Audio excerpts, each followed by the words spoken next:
The ranch didn't sleep anymore. Wind rattled dead grass against the fence line like bones in a tin can, and the house, once loud with laughter and lullabies, had learned to hold its breath. A lamp burned low in the front room, painting the walls with shadows of a man who'd lost too much and two girls trying not to. Fences were falling. Water was scarce. Trouble rode the road like it paid rent. Then 3 knocks. Not timid. Not bold. Honest. Cole Mercer set his cup down and felt the old ache behind his ribs, the one grief left as a warning. His eldest, Nora, paused mid-stitch, eyes lifting without lifting her head. Tess, 8 in all elbows, sat up straight, ready to run or grin. She'd do either, depending on the voice behind the door. Cole stood, thumb rubbed across the worn notch on the table where his wife used to set her spoon, and opened the door. A boy stood there.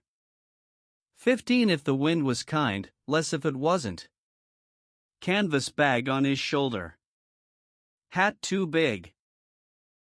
Hands nicked and scarred like they'd learned their letters from wire and rock, not books. "I was told you needed help," he said. Cole didn't answer at first. He looked past the boy, no horse, no wagon, no company. Just the road he'd walked and the dust it left on his boots. The boy didn't flinch at the silence. He didn't lean in like he was begging, and he didn't lean back like he was ready to run. "Who told you that?" Cole asked. The boy swallowed. "A man on the Santa Fe Trail. Tall. Left hand burned. Said there's a ranch south of Dry Willow where fences break and a good man's running out of daylight." He hesitated. "Said if I got there, to knock," and used those exact words. Nora's stitch stopped. Tessa's eyes went wide. Cole's mouth tightened. He knew a man with a burned left hand. Knew what promise lay under that kind of mention. But the dead speak through strangers all the time out here, through gossip and ghosts, so he didn't bow to it. "You got a name?" he asked. "Reed," the boy said. "Reed Walker." "Walker," Cole repeated. The name pressed against an old memory like a bruise.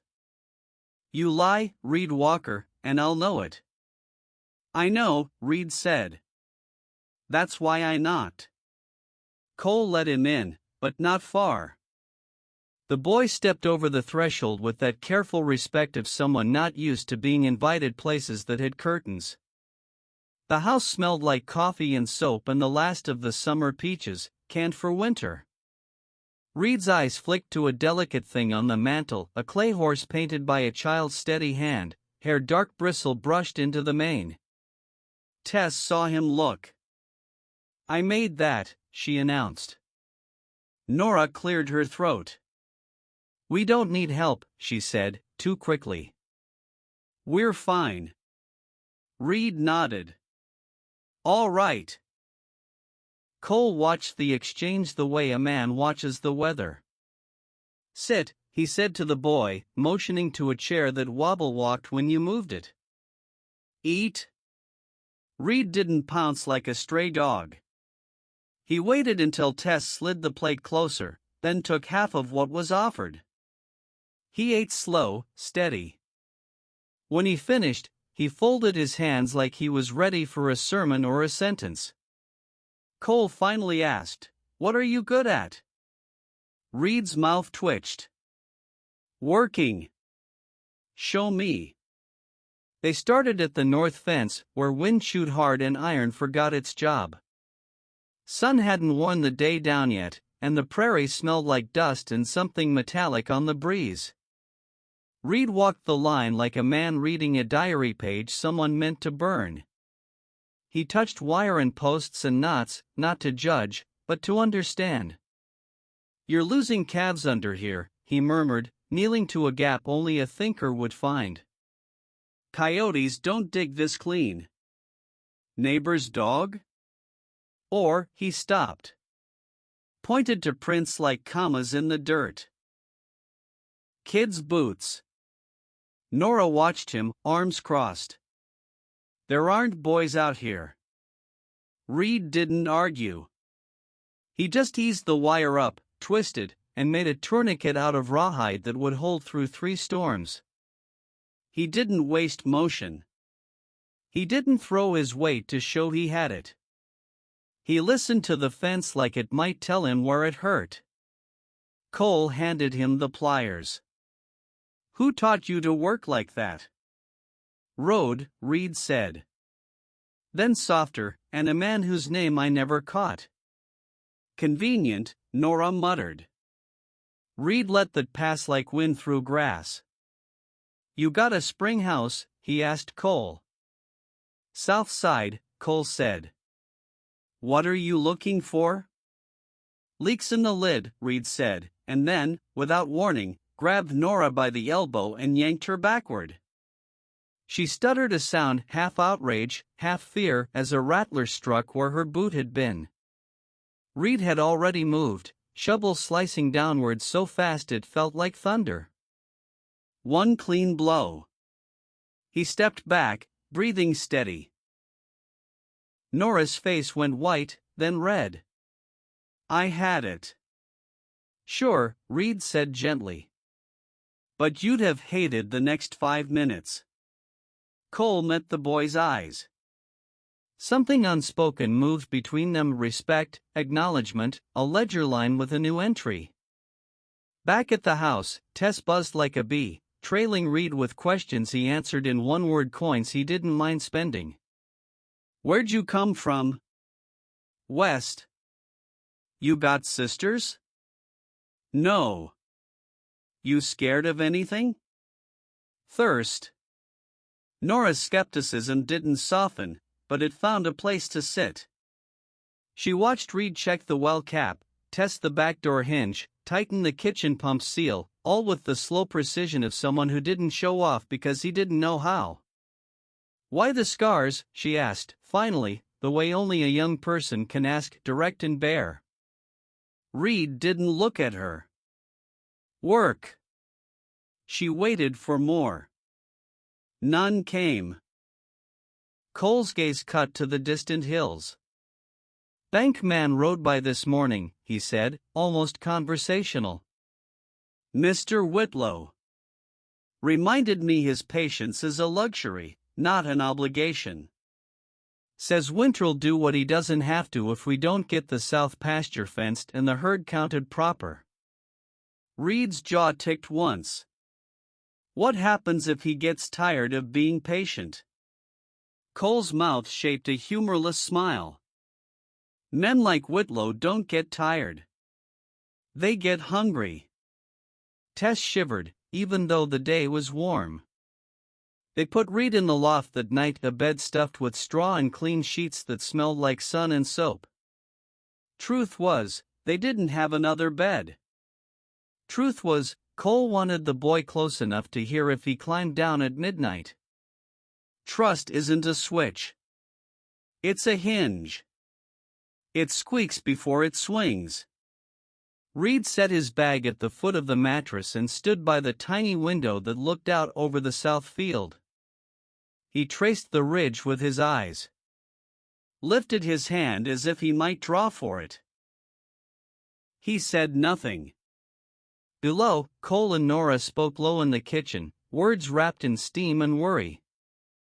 We can't keep him, Nora said. People will talk. Mr. Whitlow will talk. Cole scrubbed the plate cleaner. People already talk, he said. They just whisper because they like the sound of their own secrets. And if Reed's lying? Then he'll go, Cole said. He set the plate aside. But if he's not, if he's what he says, then we give him a chance we wish someone had given us when your ma got sick and everything fell apart. Nora didn't answer. Sometimes you fight hope because you're scared it will lose. At midnight, the house calmed into that breathing we call sleep. Somewhere a coyote tested the fence with a laugh that never learned kindness. The moon laid a silver road across the yard. Reed opened his bag. Inside, folded neat as Sunday, was a note browned by time. On one corner, a small pressed flower, wild lupin, crumbled when his thumb brushed it. He didn't open the note. Not yet. He closed the bag and lay back on the straw, counting slow until his heart decided to stop running.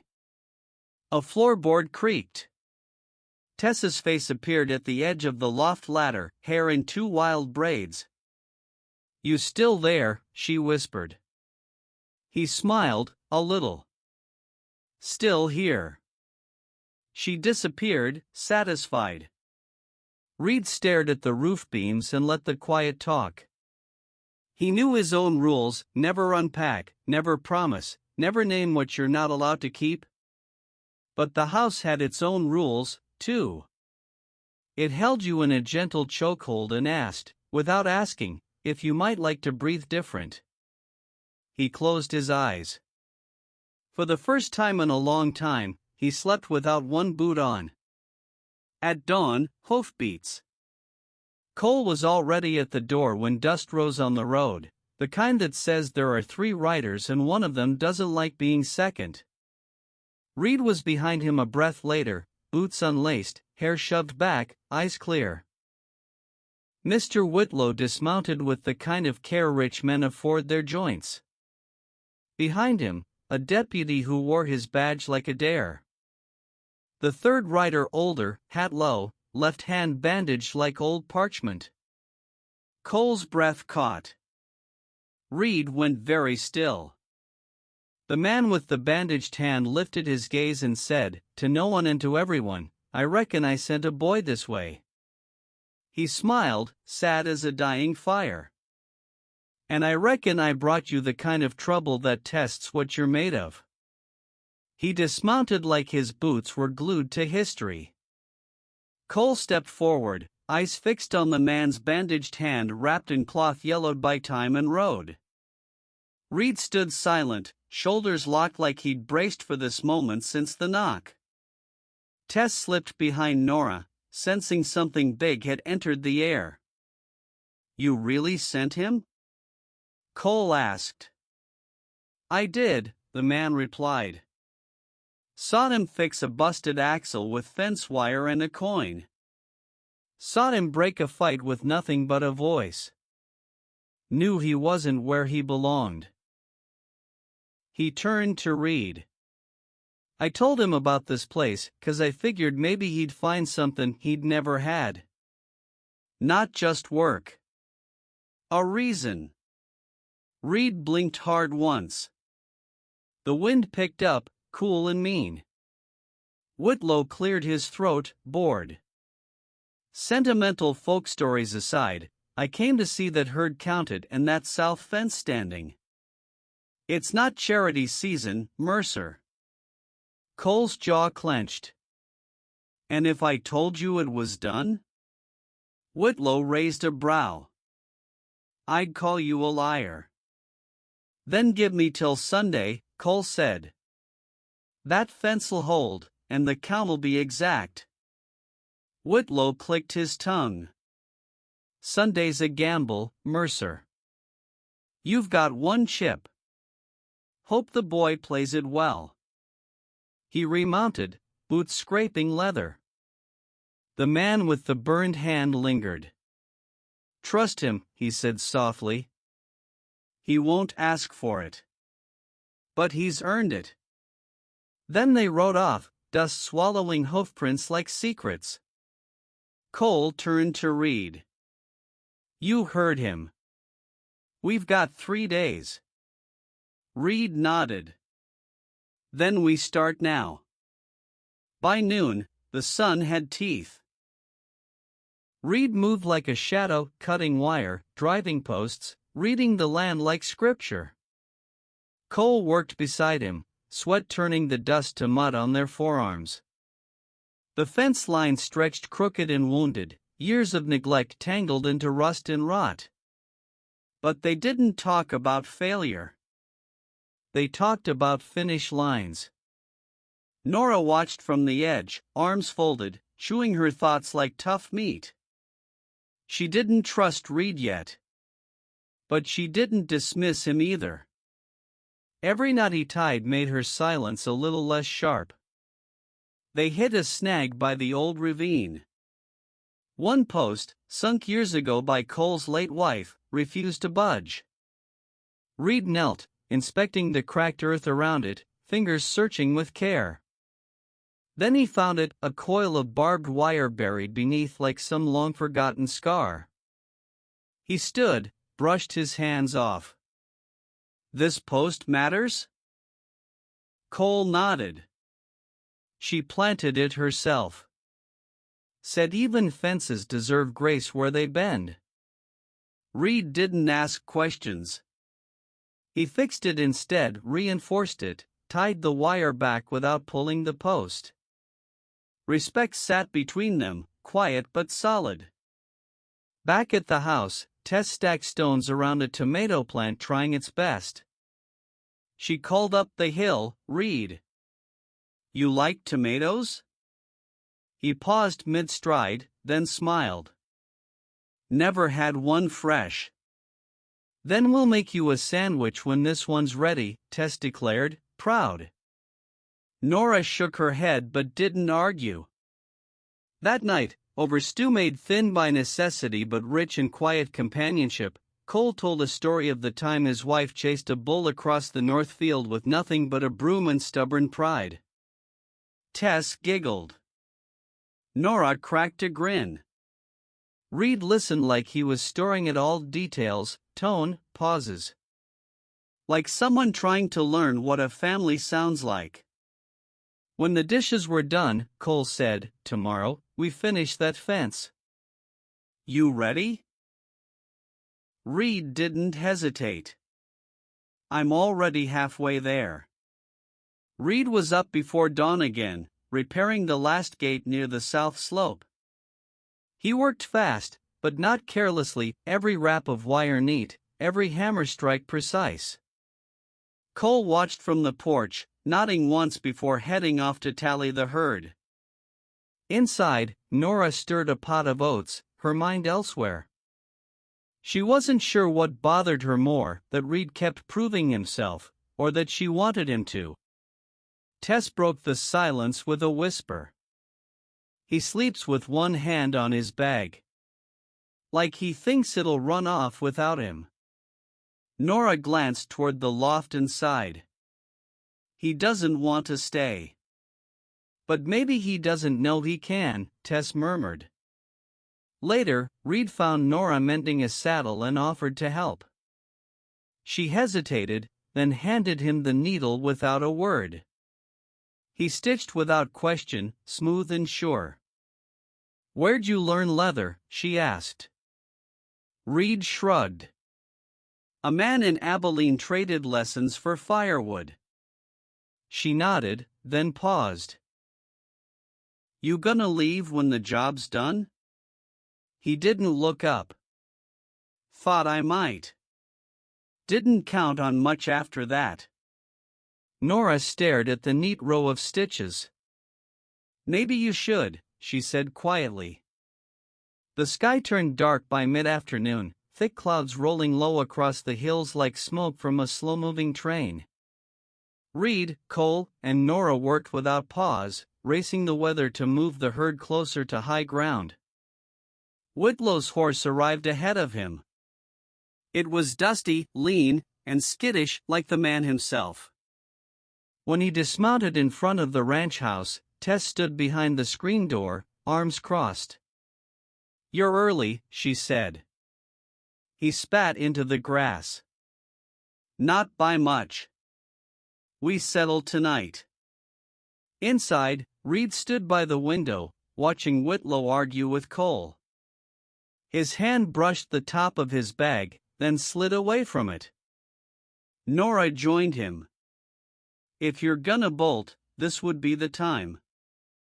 "I know," he said softly. Tess entered, holding a folder of old papers and letters. He's bluffing, she said. He doesn't own what he says he does. But if we can't prove it, we lose it. Reed's jaw tightened. Let me try something. As night fell, Whitlow paced the porch, puffing on a pipe and waiting. He didn't notice Reed slipping into the barn, or the trail horse quietly saddled and led away. He did notice when the town marshal rode up before sunrise with a folded deed and an old survey map. Reed stood behind him, dust-covered and calm. "This land's marked," the marshal said. "Looks like the record's still good." Whitlow cursed, but said nothing more. He left as he'd come, in a cloud of dust, swallowed by wind. Nora watched Reed pack his things again, slower this time. "So now you're really gonna go?" He shrugged. "I could stay for a while. If that's allowed." She leaned in the doorway, a smile barely there. "We'll see." The annual fall fair was in full swing by the time Cole hauled the last crates of pumpkins to the town square. Lights twinkled from wooden stalls, children ran with candied apples, and the air buzzed with fiddle tunes and laughter. Reed wandered through the crowd, awkward in his borrowed jacket. Tess was stringing paper lanterns overhead, while Nora manned the pie table, apricot, berry, and one mysteriously labeled "Don't Ask." "You made that one?" he asked, pointing. "Whipped it up when Whitlow left," she said. Little bitterness, a pinch of triumph. Later, Nora joined Reed under the lanterns. "You clean up decent," she teased. "You mean I don't look like I lost a fight with a hay bale?" he said. They smiled, and for a moment, it felt like peace. But peace didn't last. The letter came in the quiet after the fair. Tess found it in the mailbox, yellowed and sealed in wax. Reed took one look at the handwriting and stopped breathing for a beat. "From Abilene," he murmured. Inside, a note from the man who taught him leatherwork and trouble. Someone was asking about Reed, digging into old debts, old names. Cole narrowed his eyes. "This trouble followin' you, or you leadin' it here?" Reed folded the letter carefully. "I can fix this. Just need time." Nora didn't speak. She watched him with the same quiet fury Whitlow used to bring. And he knew this time, he wouldn't be forgiven so easily. The letter didn't just stir up memories, it cracked open something deeper. Reed spent the next few days riding out alone, tracing trails through the hills like he was searching for a ghost only he could see. Nora kept her distance, but watched him from the porch. She didn't ask questions. Not yet. Then the stranger arrived. He wore city shoes coated in trail dust and had a scar above his brow that pulled when he smiled. The town called him Hatch. Reed knew better. "You came," Reed said. "I warned you," Hatch replied. Cole stepped forward, jaw clenched. "Old friend of yours?" Reed didn't answer. That night, Hatch talked low and fast in the barn. Reed listened, fists tight. Something about a job left unfinished, someone still looking, a debt unpaid that wasn't his alone. "You walk," Hatch said, "or I tell her everything." Reed's eyes flicked toward the ranch house, toward Nora. He didn't sleep. At dawn, Reed found Tess with a coffee cup and a ledger. "How much are you short?" he asked. She blinked. "Why?" "I've got something," he said. "Might settle more than one score." She didn't stop him. She didn't ask. That afternoon, Reed handed Cole a folded note. I'm going back, it read. To end what I started. Don't follow. Nora read it last. Then she packed her own bag. They met at the old windmill just past Dry Willow. Reed, alone, Hatch, smiling like a trap. One job, Hatch said. Stage leaves Abilene at dusk. You owe me. Reed shook his head. I owe the truth. That's it. Bootsteps behind him. Nora stepped from the mesquite, rifle low. Then say it, she told Reed. All of it. I ran with him, Reed said. A winter I didn't think I'd see spring. I walked away when it turned mean. He didn't. Hatch's grin twisted. You'll walk back, boy. No, Reed said and lifted a hand. The town marshal rode up with 2 deputies, dust and purpose in their wake. Reed glanced at Nora. Mailed him yesterday, he murmured. Didn't run. Just finished it. Hatch reached for iron, the marshal was faster. Cuffs clicked. The windmill creaked once, like a ledger closing. Debt's done, the marshal said. Go home.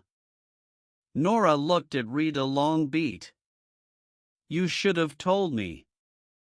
I didn't know how, he said. But I knew where I wanted to end up. They rode back at sundown. Cole was mending harness on the porch. Tess stood beside a plate with a single thick slice of tomato on bread, waiting like a promise. The man with the burned hand sat in the shade, hat tipped, relief hiding in his smile. Cole rose. Well, it's finished, Reed said. Tess shoved the plate into his hands. Told you we'd make one when it was ready. Nora leaned on the post, softer now. You staying? Reed looked at the fence line they'd straightened, the lantern in the kitchen window, the clay horse on the mantel through the glass. He took a bite, nodded once. If you'll have a brother, he said. Cole's answer was a palm on the back of his neck, steady and sure. Already do. Night settled gentle. The house remembered how to breathe. And the boy who'd knocked with nothing but a bag and a sentence finally set both down.